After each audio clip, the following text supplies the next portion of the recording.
Hi, and welcome to another live filming of My Hero 360, the platform that brings you stories from individuals who ignite inspiration and drive positive change. Today, we are speaking with Nicole Spadafora.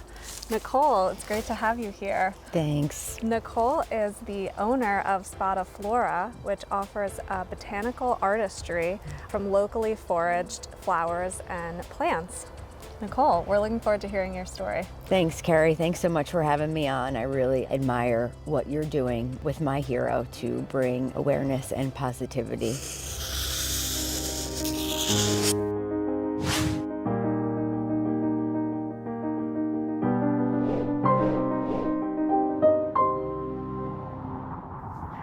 Nicole, thank you for joining us today. To start, can you give a little background about yourself so our listeners can get to know you? Sure, yep. My name is Nicole Spadafora. I am 43 years old. I love to be outside.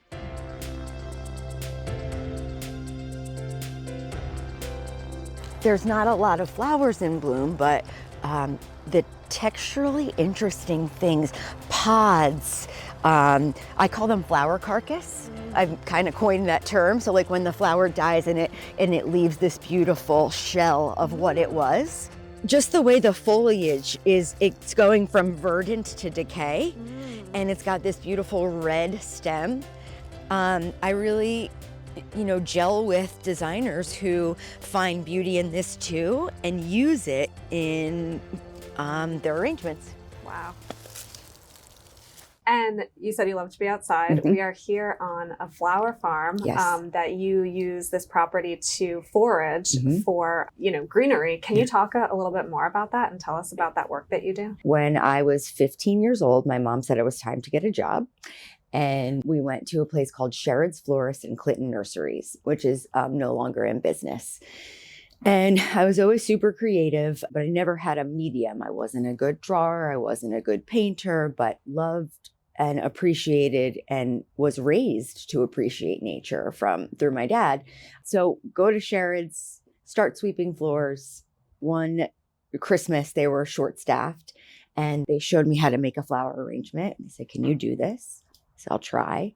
I was halfway decent, I guess decent enough to get put in the line to start creating the arrangements. And it kind of just took off from there. I have to give credit to a lot of those women there. They took me under their wing. They were so kind and patient and showed me the ins and outs of floral design. Fell in love with flowers, and it became my medium. Fast forward a couple of years, my aunt was getting married, and I said, I think I could do this. So started my own business, doing floral design mainly. And then fast forward 20 years, it was always a dream of mine to also grow my own flowers. And about 6 years ago, I was fortunate enough to be able to quit my full-time job and start foraging and farming full-time.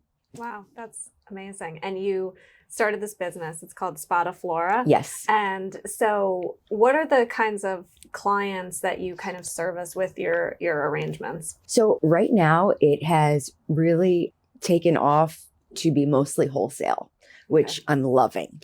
And it's really neat because there are some floral designers in the industry now. There's a big movement to be as sustainable as possible. And to get as many local flowers as possible. And so the clients that I service mostly are designers who really believe in sustainable floristry. All right, so let's talk about what you went through recently. Okay. You were diagnosed with thrombotic, thrombocytopenic purpura. Yep. It's a mouthful, Yes. TTP. Yes. But it's a life-threatening blood disorder.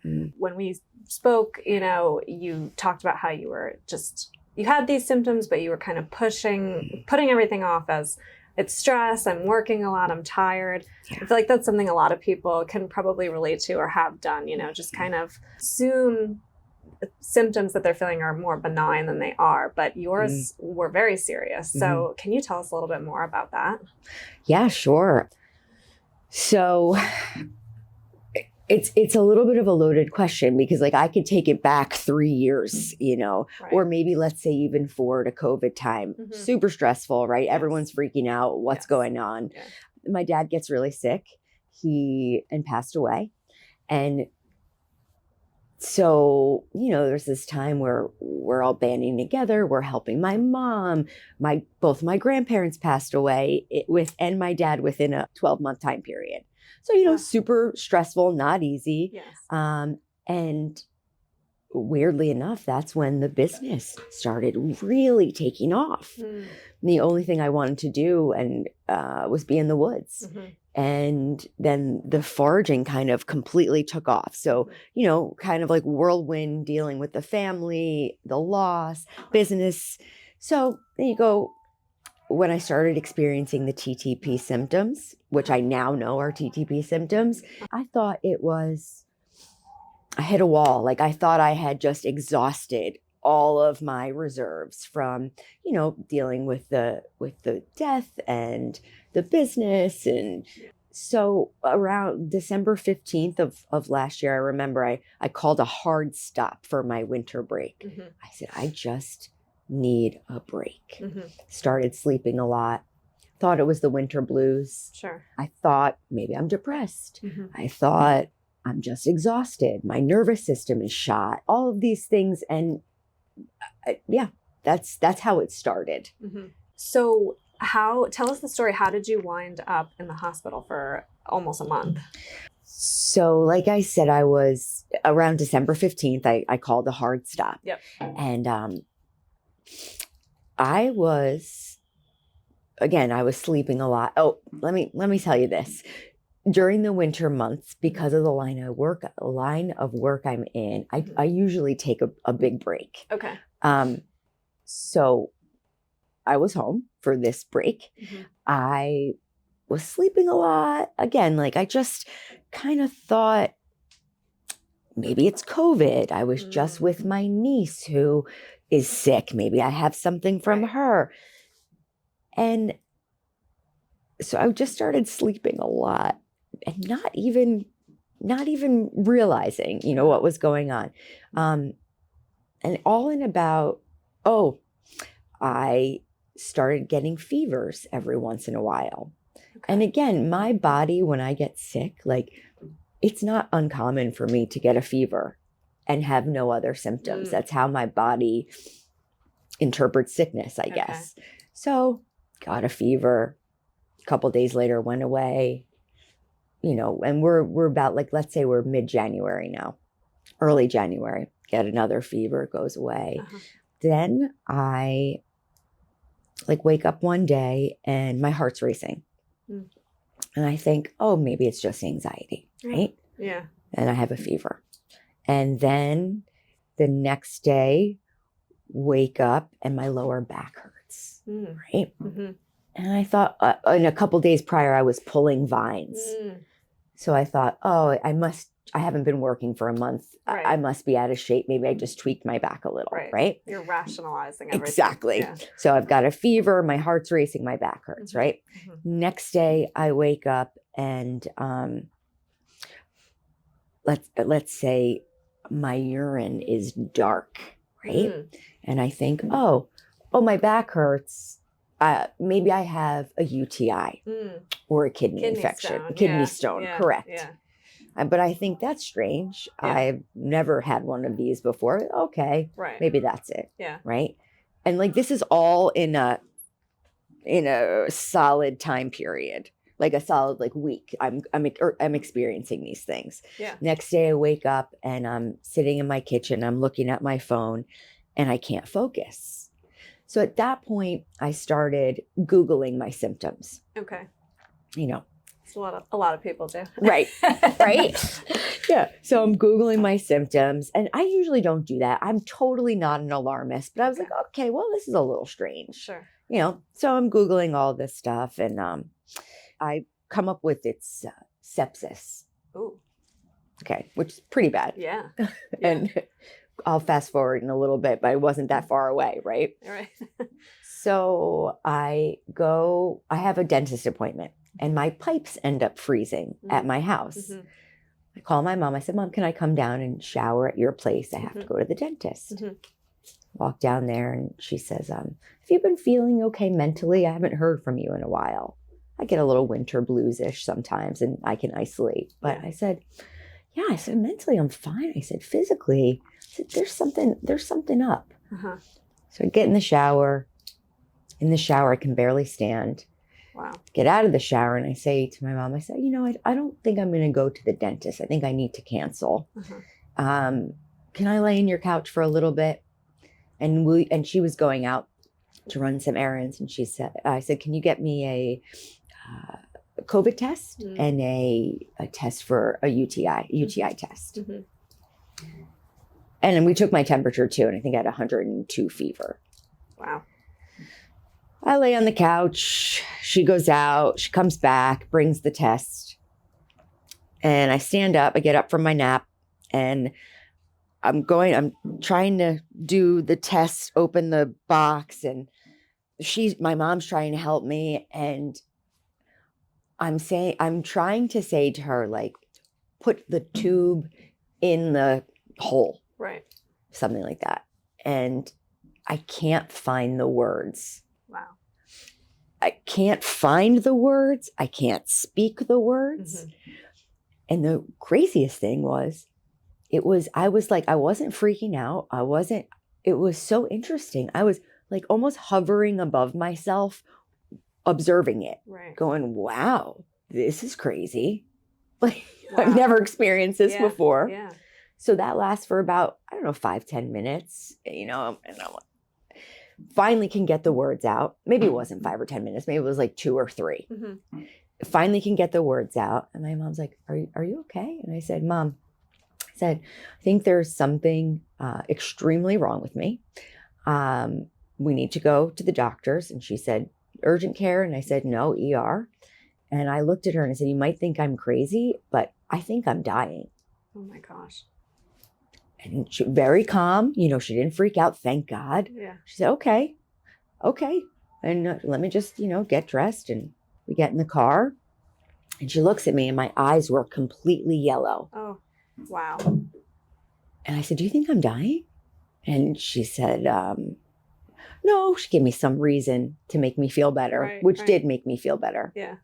And we go to the hospital and we walk in. And I remember knowing I was very sick. I have no idea how I knew this, but I was just like, I know I'm dying. I remember walking to the hospital and I was like, these people must think that the hospital people must hear all the time.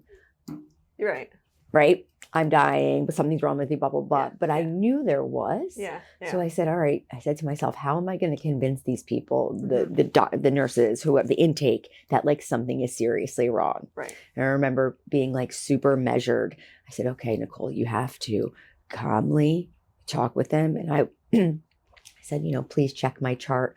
I haven't been in the hospital in 8 years. I said, it might sound crazy, but I'm pretty sure I'm dying. Please believe me. That's so scary. Whether they did or not, I don't know. But I was like, I got to fight for myself. Right. Yep. And so what ultimately led to the diagnosis? Oh, the wonderful shout out to Dr. Mehta at Hunterdon Medical Center, the ER doctor. Very cool man. They started drawing blood, all kinds of blood. I was there for, maybe an hour and a half, and they kept taking different tests. Oh, wow. And Dr. Mehta came in and he said, I'm really glad you came in. Yeah. You are correct. You're in some serious trouble. He was a straight shooter, which I was like happy about, with a sense of humor. Yeah. So that was really nice. He said, I believe you have TTP. I'm going to call the oncology team down to confer. Okay. And now, this is very interesting. I don't know if I told you this when we talked. The oncology team who came down, the one Dr. Jason, who is a PA, he was the one who diagnosed my dad with this autoimmune disease when my dad was suffering with cancer. So he tremendously helped my dad. Wow. And I just thought that was like, what? out of all the PAs, Yeah. you know, like, and I said, oh, okay. So that was cool. So they conferred, they said, yes, you have TTP. And then what ultimately led to the diagnosis was my hemoglobin was at a 4.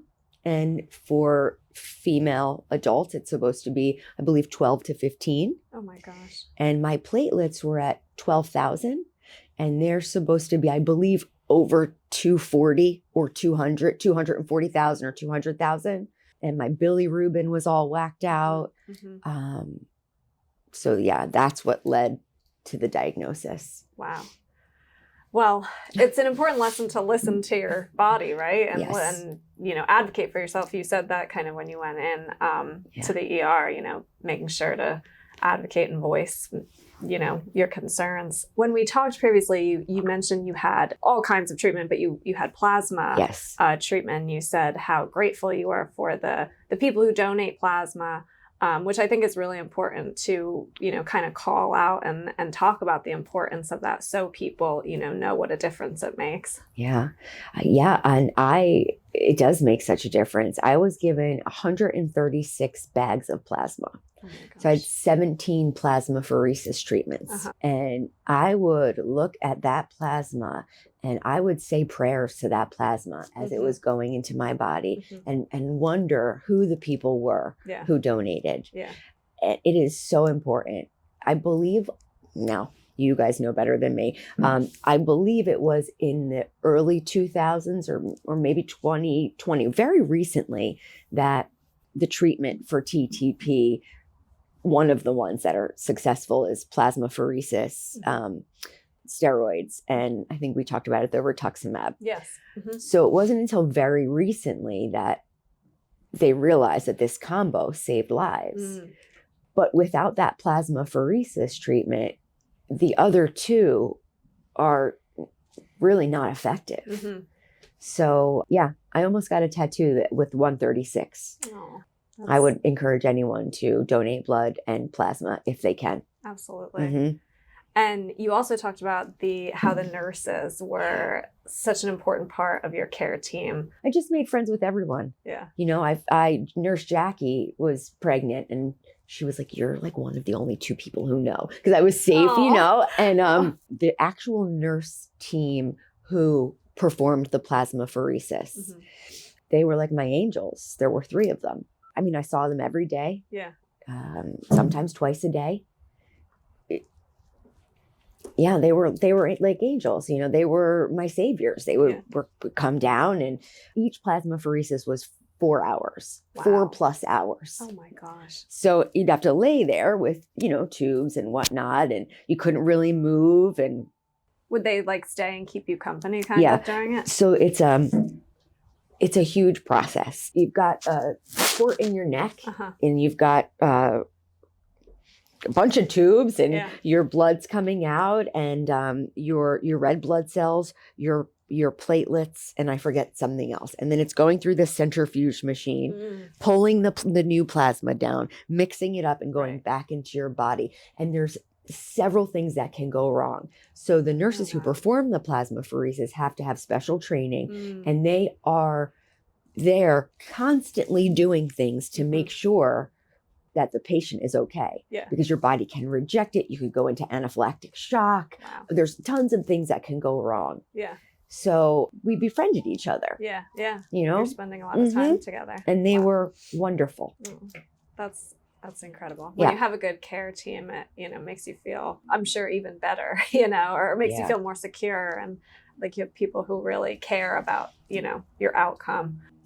So another thing, when we talked initially, you mentioned how kind of from day one, you in the hospital, you decided like, I have to make the best of every day. I have to be positive. I have to be grateful. I think you mentioned you talked the doctors into letting you go outside because you're, you know, nature is, you know, your solace. So how did you come to that mindset? How did you keep yourself, you know, feeling grateful and as positive as possible going through all that? You know, Kerri, I have to tell you, it really, I was thinking about this today. It really wasn't that hard for me. It was like for me, it was legitimately a life or death situation. Yeah. And that was the same way I was able to live life fully and gratefully in the hospital. For me, I mean, I guess we all have a choice, right? Sure. But like, there wasn't a choice for me. Yeah. Don't get me wrong. There were like some dark nights of the soul because I literally was on death's door and I had to confront that honestly for myself. But okay, now this is interesting too, because a few months prior, you know, remember I told you I was very tired. I stopped work in December. I was home and I was listening to a couple of spiritual teachers, Ram Dass, Wayne Dyer, Alan Watts, and I would just put on the podcast and I would bake, or, you know, I was actually doing weird things now that I look back on it, like counting out my change for hours because trying to get my brain to focus. Oh, wow. Yeah. So anyway, when I was doing those things, I was listening to a lot of these spiritual teachers who I have listened to since I was exposed to them, maybe in early college. But I think that being inundating myself with those teachers before going into the hospital, I think that was a miracle in and of itself, because then when I went into the hospital, I was able to access what I had been hearing and learning and pondering for the last couple of months, which is all about truth, honesty, confronting where you are. I'm not going to say it so eloquently right now, but like, I was like, if I'm going to die, I am going to go out this hospital room is going to be the world right now. I had my mom bring in my Bluetooth speaker. I decorated the room. We had origami. I wasn't allowed to have flowers. I snuck them in. Yeah. I convinced the doctors, because for as sick as I was, they were like amazed that I was not bedridden. And they somewhat attribute that to being outside all the time, eating really well. But, you know, I'm constantly outside, that vitamin D, that fresh air, being around plants and flowers, like being right next to all the photosynthesis that happens. Moving your body. Moving my body. Constantly, all day, every day. So I made sure that everything, like, okay, so at the hospital when it was in oncology, you know, people will come, like the Buddhist person will come and say, would you like, you know, prayer? The Christian will come and say, would you like prayer? The non-denomination. Kerri, I said yes to all of them. Because I said, why not? Everything here can heal me. You know, hospital food I'm shocked sometimes about the way hospital food is. Boston Hospital just put a garden rooftop to start taking the food from the garden for That's amazing. So this food would come in and I would be like, I'd wave my hand over and I'd say, you are the best thing I can eat for this body right now. Everything I listened to, everything I read, every interaction that I had, all of the friends and family who came in, I knew it could either heal me or it had to be so important, because I didn't know what was next. So I was making the best damn time in the hospital for myself. And I just put my mind to it. That's an incredible mindset to have, going through all that. It's very inspiring. Thanks. So what has your road to recovery been like? Since you got out of the hospital, you're a small business owner, right? You own your own business. So, you know, you were out of work for a little while. How was that? You know, how did that affect you? So I just had to get really comfortable with, okay, you know, I was, again, almost died. So confronted my mortality, right? That puts things in perspective. It put things in perspective for me very quickly. And nothing else mattered to me except getting healthy and living. So I just had to get really comfortable with the business was going to have to be what it was going to be. And it's going to work out and it's going to be fine. No matter how it looks, no matter if I can do it. I had no idea what was ahead of me. Kerri, I had to be so present. I had to be so very present to get healthy that at that time, everything else wasn't hard. Kind of puts into perspective things, right? I'd imagine. Yeah. So, when I got out of the hospital, I couldn't drive. I had to go back. In the beginning, I had to go back to the hospital like every 3 days to get my blood checked. Oh, wow.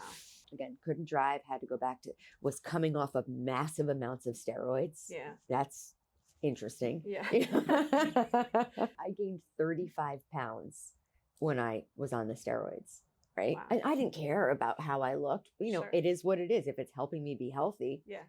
But that was interesting, carrying around an extra 35 pounds. Yeah.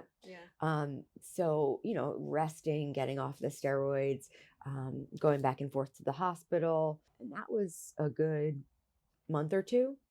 And the thing with TTP is there's not really information on how it's going to affect each person. Like so many different stories about what the road to recovery is like.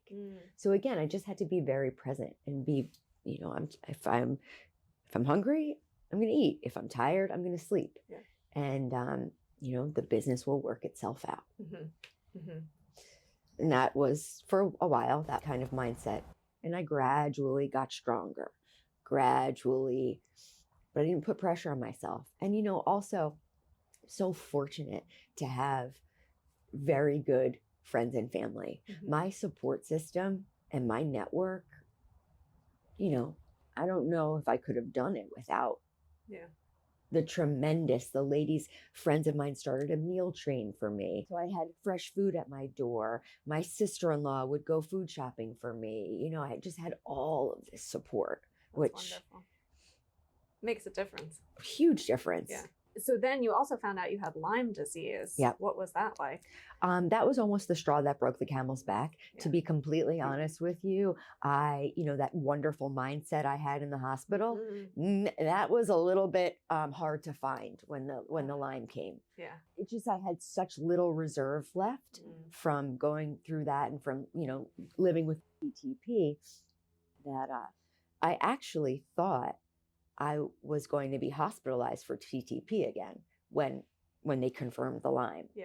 I went to go get blood work and I told the docs, my blood work checked out the TTP levels, my platelets and hemoglobin were great.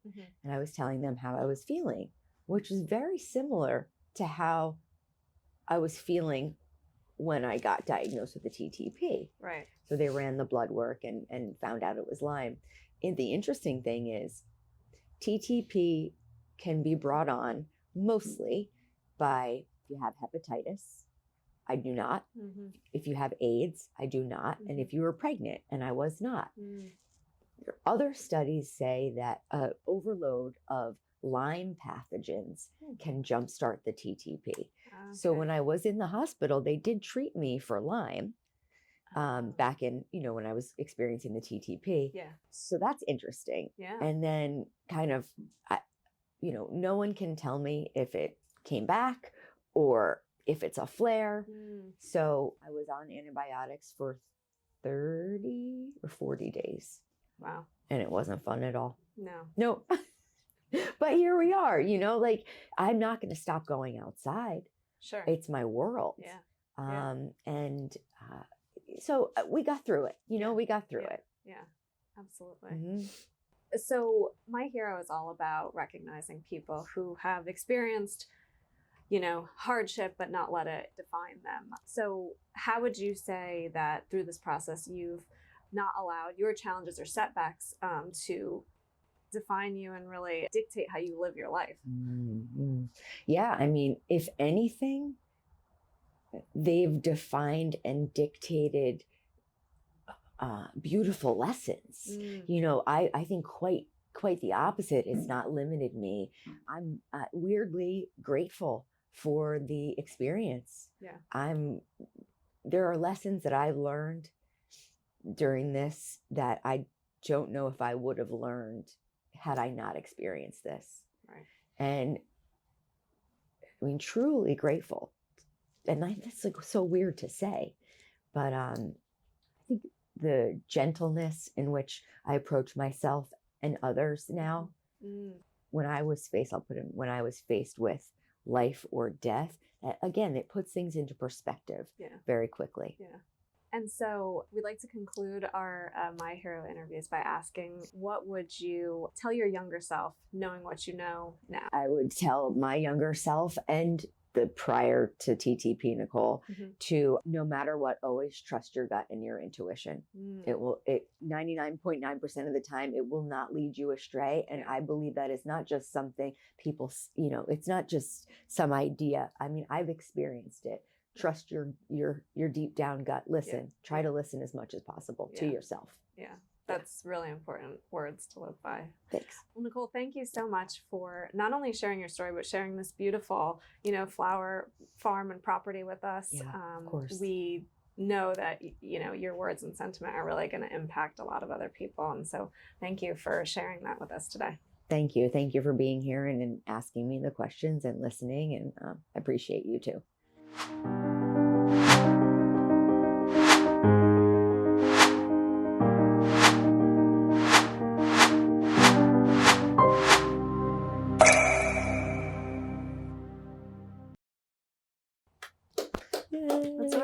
What's up? Woo!